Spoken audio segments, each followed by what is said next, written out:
we've got slides ready, share screen, get the right window, and oops, there we go. Sorry about that. Thanks, Kevin. So on our panel today will be Alexander and Djenana. Both of them have been active so far, so I think you know their face and voices. Here's their curricula vitae. But I just wanted to give a little more positioning for this. So hopefully this works.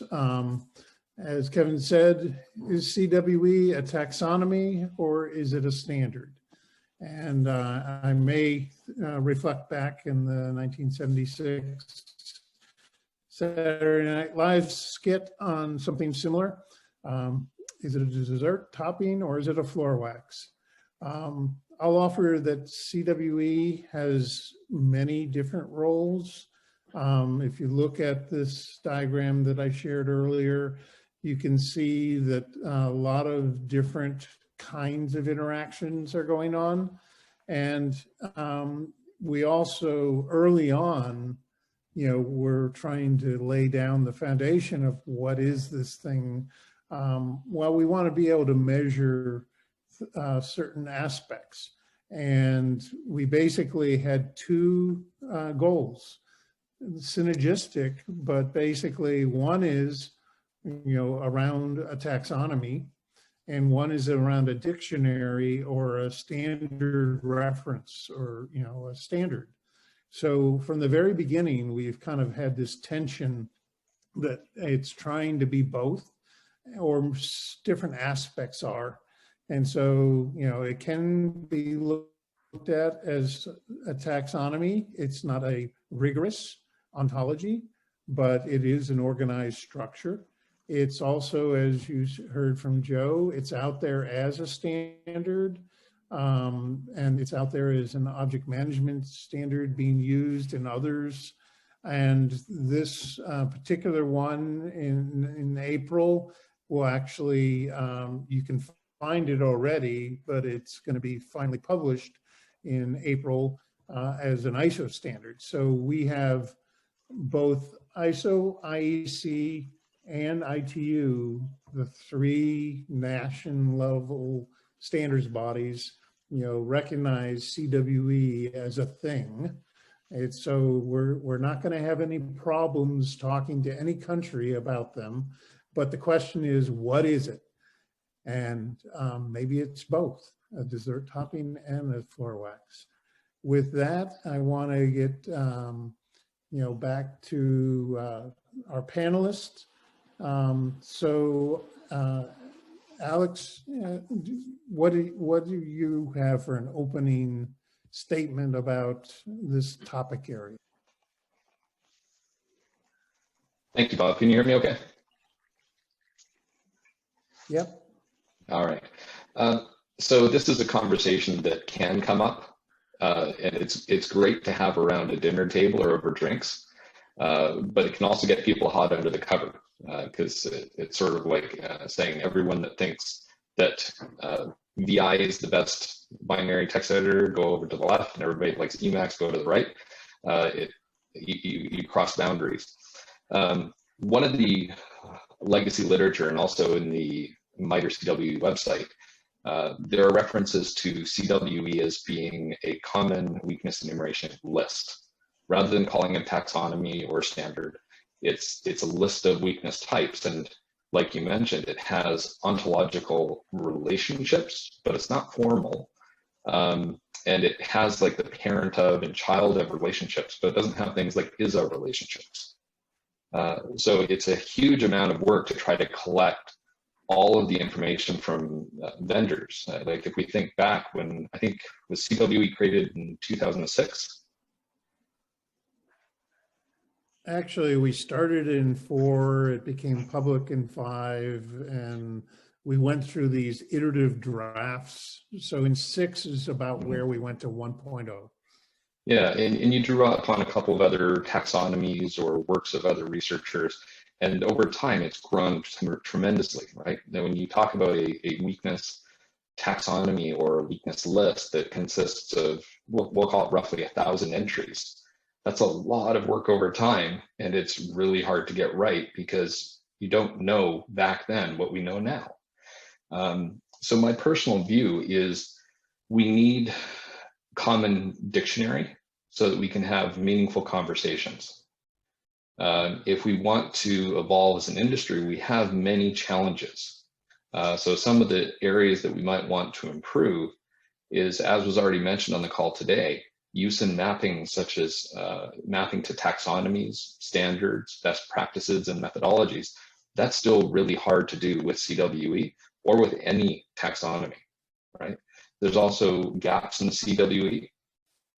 One of the things that was mentioned earlier is if we want to use it sort of as measuring products, CWE doesn't give code examples for all languages that a particular weakness is relevant to. Right, so it's really difficult for somebody having about 20 man-years of effort. Yeah, it's a ton of work, right? So if we wanted to, as was proposed earlier, use a mechanism to measure tool compatibility or tool overlap and things like this, you're having a challenge because CWE can't speak that yet. It doesn't know all the different languages that a particular weakness category is related to. One of the other challenges that we have as an industry is use by CVE, right? When, like Joe, I'm sure you have a lot of thoughts around this from all your experience there, but it's a common practice when a CVE is filed to list a CWE that may not precisely identify what the underlying flaw, and it's possible for a vulnerability to be caused by more than one flaw, right? So there's a potential challenge there. And then there's also to reduce duplication and overlap, right? So when this goes into the conversation around mappings, right? There are mappings that are 1-to-1, there are mappings that are 1-to-n, there are mappings that are m-to-1, and there are additionally mappings that don't exist, right? 1-to-0, because you might have a net new weakness type that is not yet covered by CWE that does impact a particular standard.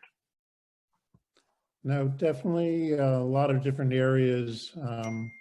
So before we get into too deep on this path that you've laid out, I'd like our other panelists, Djenana Campara, to weigh in on some of her thoughts on this. And she has thoughts. Yes, I do. I expressed them a little bit earlier.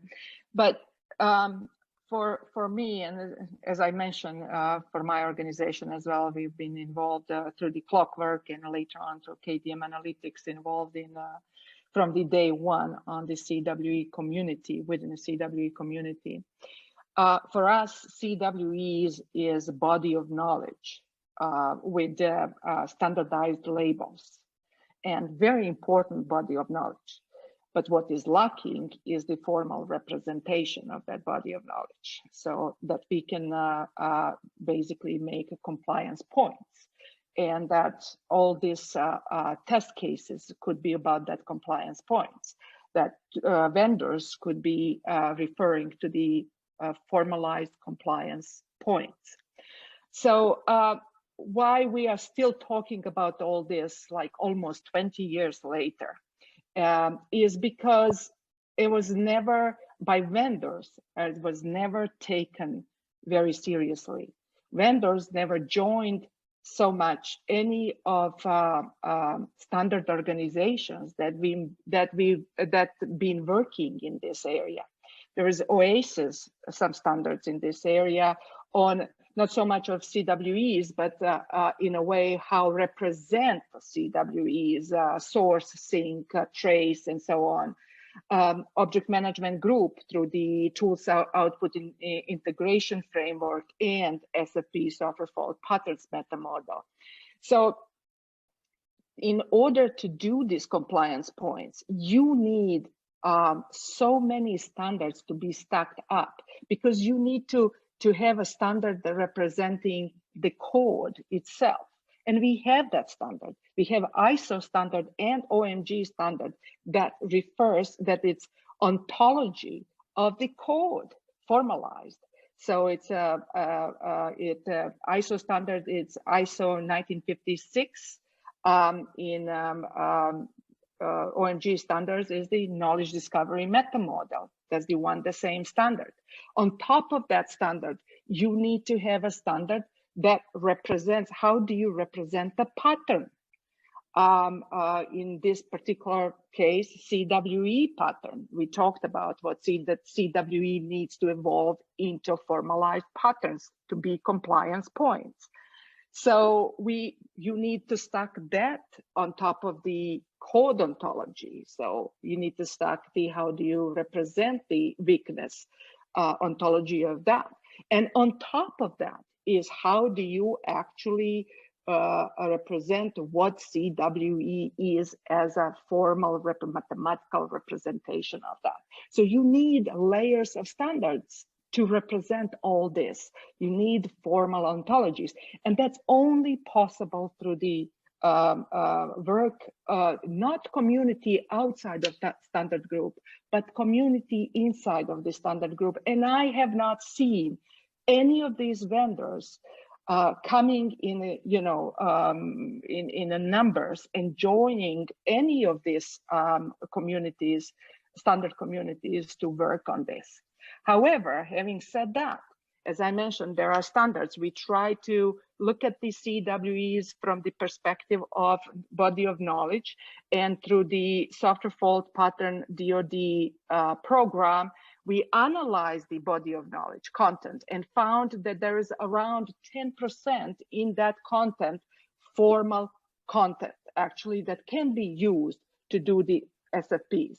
And we used that. We started from those CWEs and added additional formal content and defined the software fault pattern meta model. And inside of software fault pattern meta model, we defined the formal definitions of the software fault patterns that are with the variants, that each software fault pattern with variant maps directly to CWEs. And this is how we started to put formal support under CWEs to become, so having CWEs as becoming the compliance points. So what I would suggest to all vendors, actually, in order to help their customers, is to move into this direction and get these CWEs as a compliance points. And that would help greatly to both vendors, what they're finding, mappings to any of this. Is it OWASP 25, top 25, or it's even NIST when you are talking about NIST controls, security controls. Lots of these vulnerabilities that would be protected by security controls can be mapped to the CWEs at the end, if we have those compliance points, and see how controls actually could prevent some of these attacks. So it's just that I'm frustrated that we are still talking, after almost 20 years, we are talking about having, formal representation of these CWEs or formal testing platform for them. You can't do a testing platform if you don't have formal representations. So yes, I'm frustrated and I'm, expressing my frustration, but I'm still, hopeful that we can move into that directions and we have more vendors in the community that actually can push for that. Okay, so I will say that, when a lot of the work you and I did together on, this area, there wasn't as much of an appetite for understanding that software can be a problem.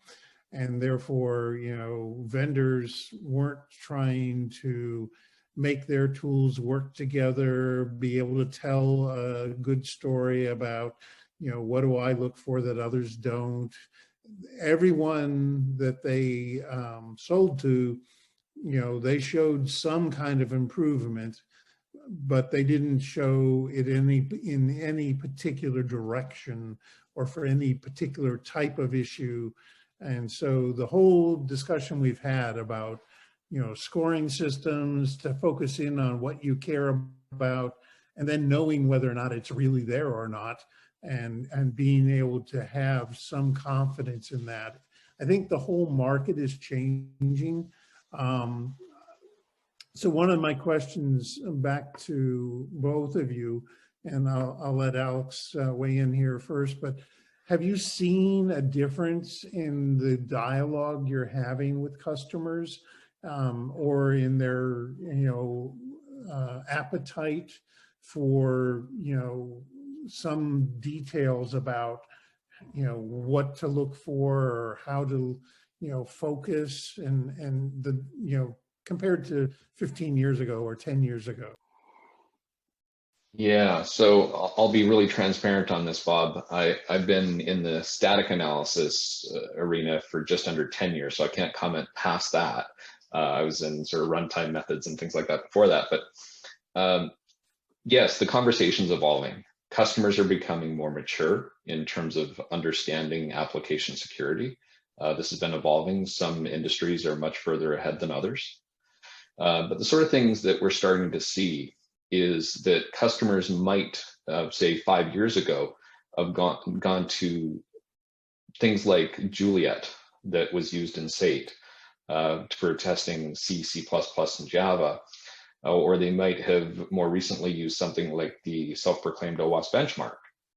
But the challenge is, and I'll be completely transparent on this, as I mentioned with CWE not covering all languages, the complexity of the space is essentially a three-dimensional model. On the x-axis, you've got all of the different types of flaws. On the y-axis, you have all of the different programming languages.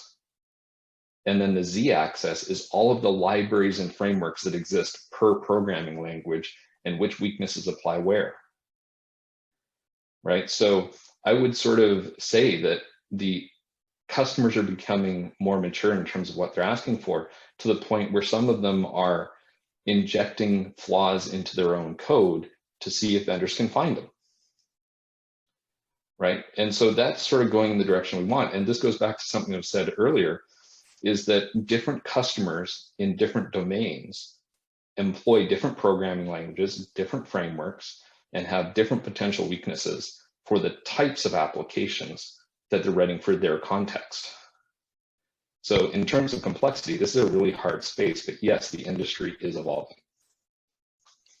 So from my perspective, we changed the way how we talk about this. As you know, we are focusing more on the risk assessment, risk analysis. So we start from there and basically saying, when you are developing attack tree and you are doing the threat modeling, doesn't matter through the tools or manually, whatever, and you are identifying the potential attacks and mapping those attacks into the software-related attacks, and mapping them automatically mapped to the CWEs. So that kind of avoids some of the issues that, which language, how do I do this, and why is this CWE not that one, and so on. So we basically changed the story from going from the top down, not from the bottom up. So top down as a risk analysis going into the vulnerability assessment versus bottom up vulnerability assessment going into the risk analysis. So that story, when you change that way, it eliminates a lot of questions. Thanks all. I just wanted to, sorry to interrupt, I just wanted to raise that it looks like we have a question from the audience. Steve, with your hand raised.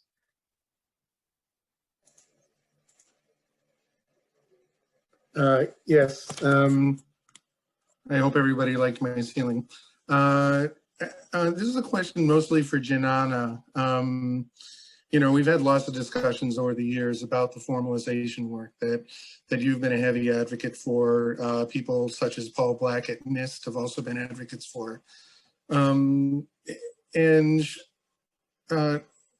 wonder, could you expand a little bit on, it to me feels like there's a lot of heavy knowledge and heavy representation that's sort of required before you can get to a point of creating these kinds of formal definitions. Could you talk a little bit about that? Is one of the reasons potentially for adoption that maybe there's a lot of overhead involved, or does your formalization, do you have any sense of how it might overlap or interact negatively with how current tool vendors may perform certain kinds of checks and so on, because their check logic might be very different. So it's a fairly broad question, but I'd like your input on that. So thanks, Steve. Regarding formalizations, there is when we started first, we started with semi-formal definitions, and it's pure English, right?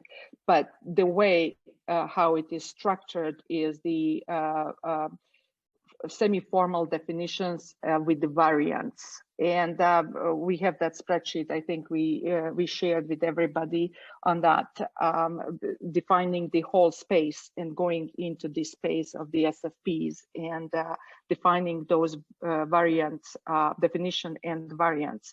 And each variant is the unique and goes into the mapping to the CWE particular variant.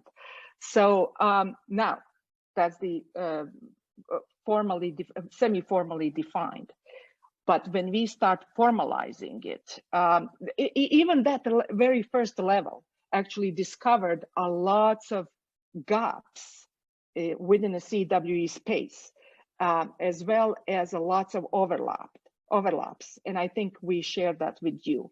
But when we did the next layer down, which is the actual formalization, and you are right, it's a lots of knowledge that it's needed to be, and as I mentioned, these standards that needs to actually stack on each other. Why I'm talking about standards, it's you need to standardize the language of how you talk a code, right? Ontology of the code, ontology of how it's presented, pattern and pattern on its own on top of it. So it's and you have to do it in English, a formal English language. So that's another standard on top of it. So yes, lots of knowledge. I totally agree, and I'm totally with you on that. It's very hard. However, what can be done and what we showed that can be done is this knowledge units, how we're talking in formal knowledge units, could be developed by subject matters expert and expertise. And as we showed as well with Chris Britton, turn into the automated generation of test cases. So these test cases now could be given to the vendors to test their tools, and based on that test case, particular test case that talks only about that particular weakness, very specific. When you find it, this is the CWE that you are finding it. So it can be turned in that way, so that you don't need every vendor, everybody understand every bit of every standard to develop this. So it can be of course learned, but certain people, subject matter experts, could develop that and actually bring it as a Juliet test cases, as you know, we've been involved there. So that way we can help community. But we again need the vendors together, that they understand code ontology, standardized code ontology, understand standardized representation of the pattern, and understands the pattern on its how it is going to be represented in all this stack, in order to utilize it, as well as that pattern they can take it So now this is the platform independent pattern, and they can translate it into the platform specific pattern for their tool. Their tool would be pattern specific, the specific platform. I don't know if that answers your That helps, thank you. question. Hey, Bob, Paul Anderson has his hand up, so just wanted to make you aware. Okay, well, why don't we go to Paul and see if we have the next topic to get onto the table here. Yeah, just to follow up on that. I understand the motivation for these very formal approaches, but as a tool vendor, I have to say that I'm not convinced that it would make sense for us to follow that path. I just don't see the motivation compared to other things that I might do to improve the ability of our tool to find serious bugs. You know, we have a tool, it finds, you know, hundreds of different CWEs, and it works in a particular way. And for us to adapt a completely different way of expressing and generating checkers seems very daunting. And when I hear that what has to be done to get to a point where you can automatically just generate test cases, never mind generate checkers, it seems to me that that's an absolutely gargantuan amount of work, and I just don't see that it's ever going to come to fruition. I would like to respond. So, Paul, I totally understand where you're coming from. Okay, you know, why would you be spending any time on this when you're, you know, you can actually develop more of the tool or better tool or so on. I totally understand. Money is not in that, and I'm not talking about you or Grammatech or any particular vendor actually developing or those formalized definitions. I'm not talking about you changing your patterns to meet those patterns. I'm not formalized patterns. I'm not talking about any of it. New tool vendors might utilize those new patterns just to put them in and develop the tool solely based on those patterns, formalized patterns. But I'm not talking about that. I'm talking about if government ever wants to use the CWEs as some sort of compliance points, so that the regulations could be more developed around it and so on.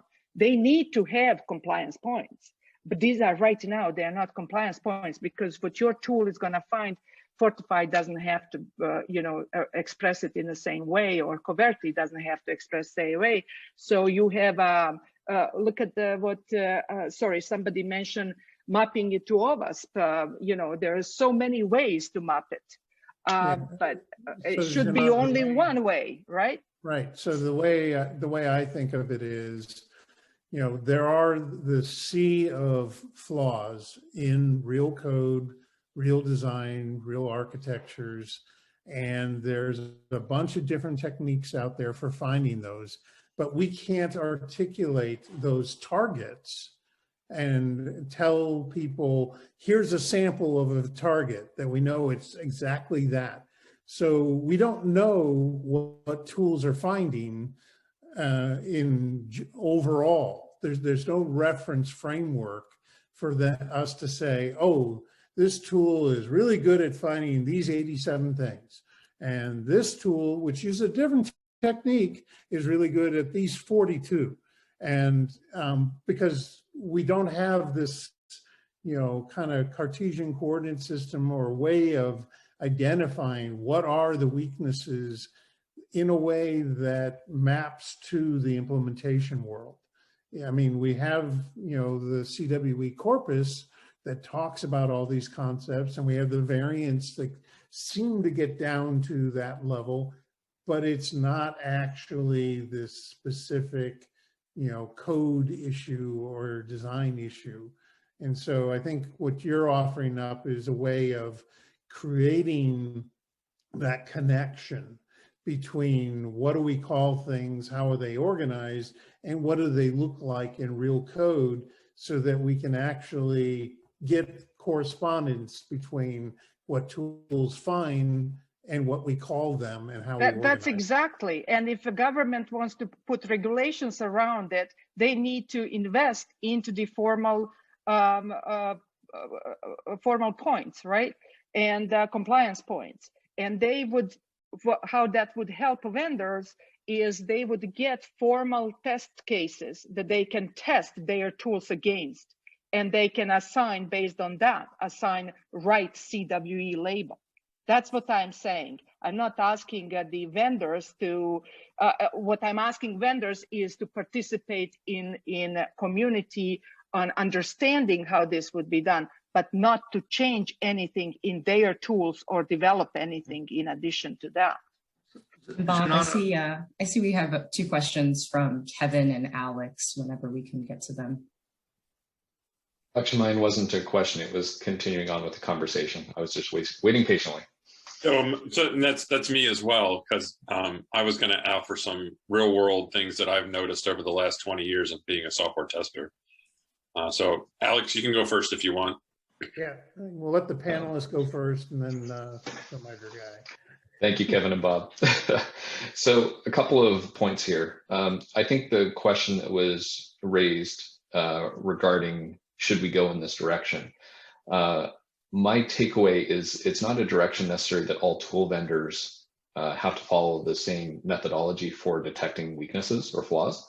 It's more of, can we come up with a way that's more formal to eliminate some of the redundancy, some of the conflicts, some of the duplication that is in CWE, and have a more formal way of identifying what types of weaknesses actually exist, which is different than analyzing the code to find the instances of those. If we're talking about formal methods, I looked at that a bit back in my graduate study days. It has a certain amount of computational complexity with it, and that gives real challenges to real customers, because with CI/CD pipelines and the way that a lot of customers are trying to do application security today, you're not going to get your scan results on 1 million lines of code from formal methods anytime soon, right? But I do think that using formal methods, as was mentioned, to help improve the state of the art and how we can evolve over time is interesting. And related to, on a slightly different tangent, one of the standards that came out last year was OASIS SARF, the static analysis results interchange format. And one of the things that explicitly didn't do was try to address the challenge of how to identify the type of weakness that was found. It focused more on how to communicate the evidence, because I think most of the people that were working on that standard agreed that this is still an unsolved problem. It's very difficult across the industry to consistently point at the same flaw in the code and call it the same thing.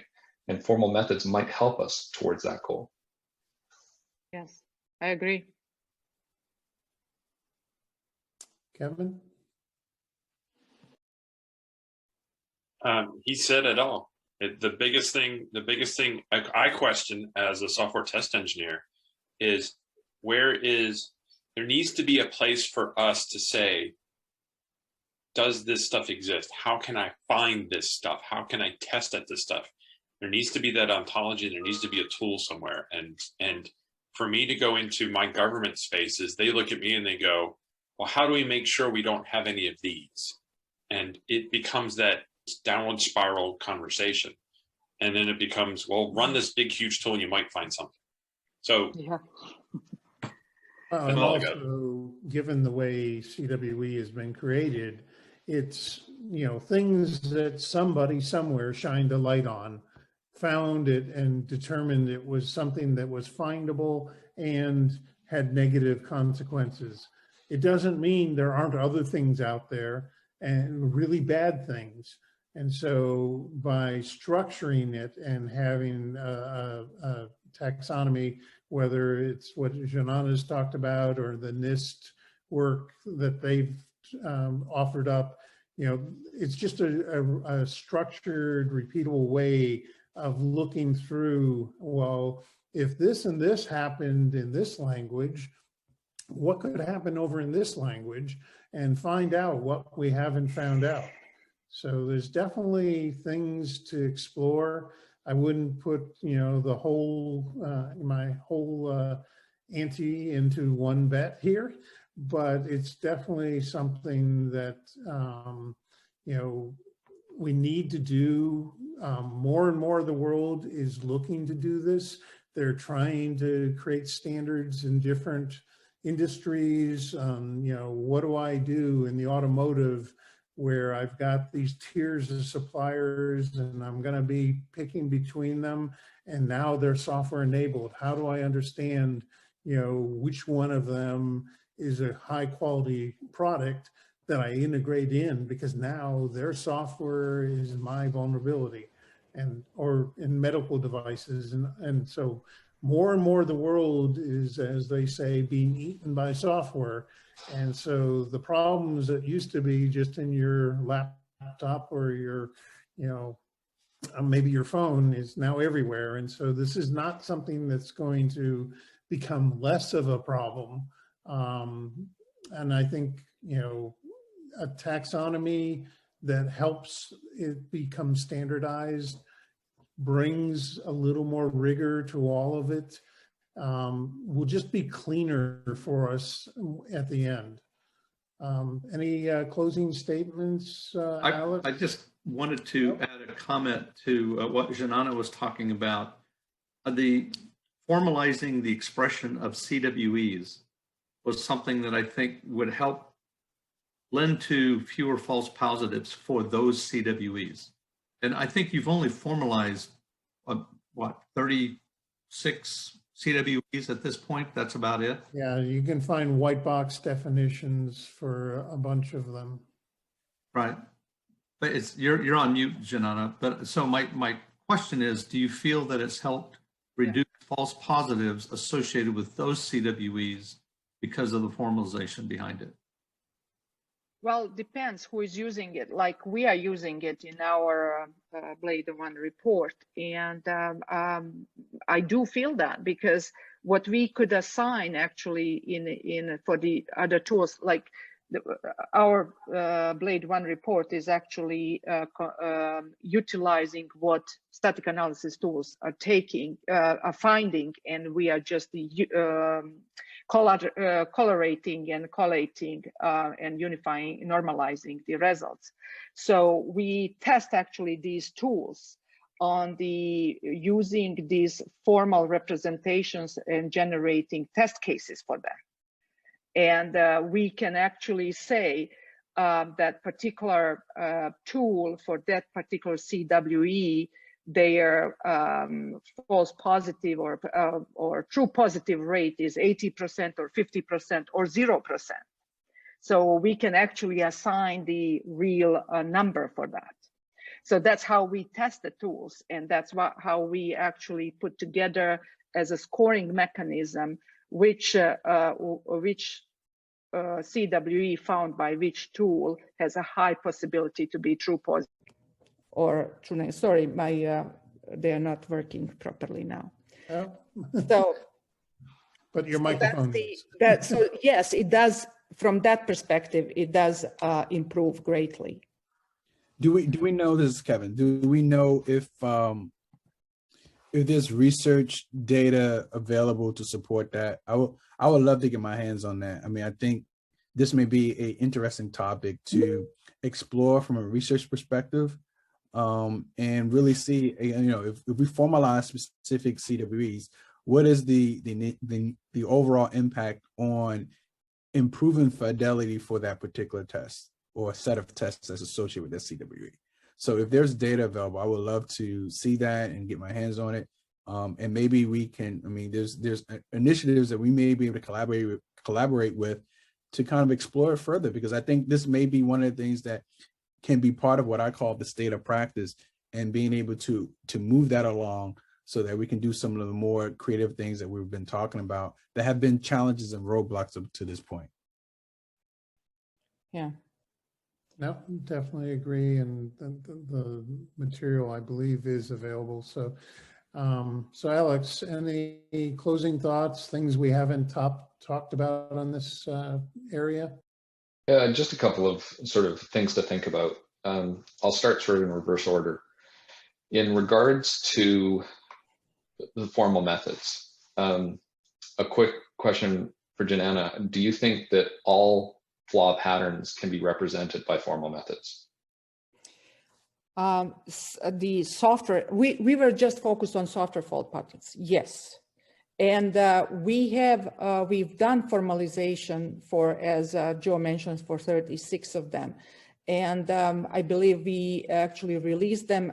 And if we didn't, it's going to be released through the OMG for anybody to take it. And you can use them in that, you know, converting them to your own tool and platform. But the most important part was to use them to generate test cases and see actually if your tool is discovering that. Because this was the NSA, DoD NSA program. And I don't know where's, if you can talk to Chris, and Chris Britton is now part of the MITRE. I don't know if those test cases were part of Juliet. I believe they are. We generate millions of test cases. And so you can test your tool on those test cases and figure out exactly which CWEs and how deep actually your tool will go in to find that CWE. Yeah, and the reason I sort of raised this question is that some patterns can be represented by formal methods, and I think some can't because they're dependent on the semantics of the context, not just on the syntax of the code. So if you take a look, our spreadsheet on this, which are semi-defined definitions, semi-formal definitions, you will see that what we actually provide as well is the variants for this and what is needed as input to actually find it. You are absolutely right. You need a certain input for that. So you will see how actually that is done from that perspective. I can't, on top of my head, I can't remember exactly, but some of them, information leak, I think, is the one. Because, for example, how do you know that this information is important to you? So if it leaks, that it's, you know, problematic. So there is the way of giving that particular parameter. And it's a parameterized. And so that it actually, when it's finding it, it's true positive. Yeah, I think we're in agreement there because different domains require different information. There's system information leaks, there's privacy information leaks, and then for certain domains, there's also classified information leaks. That's correct. And trying to represent test cases that can formally match on that, that's not easy. No, it's not. And it's not. And we're only talking the static analysis kind of. That's correct, yes. That's right. Some of the architecture and design weaknesses, you know, unless you're formally designing and architecting your software and tools, you won't have the information to look for that pattern, never mind a context in which to, you know, denote the pattern. Now, there is an effort in the Consortium for Information Software Quality to try to look at what we can do with design engineering tools and what fidelity those tools need in order for us to recognize design and architecture weaknesses. But that's still, you know, kind of floating just a half inch off the ground and every once in a while grounding itself because the standards for SysML, which is the language that most of those tools use, is about to move to that more detailed, you know, depiction capable parameter for those models, and they haven't finished that. So, but it looks promising. So it's an area we definitely should continue to poke at and try to get not just We definitely should explore, the different areas of software where we can get more structured test cases, but also into the design and architecture as that becomes more of a viable place for measuring in a repeatable way. And just for clarification, everybody should know that the OMG software fault patterns is only based on code level. It's not architecture. So we want to clarify that to everyone. Yeah, thanks, Joe. And I should hand the mic back to you, but just one closing thought. I think as a community, we should move towards standardization. I don't think the conversation needs to be about whether or not CWE is a standard. But as an example, OASIS RF went out last year as a standard for communicating results from static analysis tools. They're just about to open the door for the next version. So vendors that are interested in that, they can become part of that community as an example, because Djenana mentioned, we need more vendors involved in the standards discussion. That'll also help adoptions and help make sure that we're addressing the community as a larger whole concerns. So that's coming up. But one of the open challenges that is in OASIS StarF is it was designed to handle only static analysis. It doesn't cover dynamic analysis. And if you choose to include runtime analysis under dynamic analysis, that's also not covered. So we as an industry don't just need to talk about what we call the thing. We also need to talk about how to communicate the thing. Yep. Well, so thank you. Just wanted to mention, in addition to that, so we've been involved with the OASIS as well on that, but from an OMG perspective, Tools Output Information Framework extends the SARF and to go into all the areas, dynamic, static, and all the other representation. It's a path forward. Yes. Okay.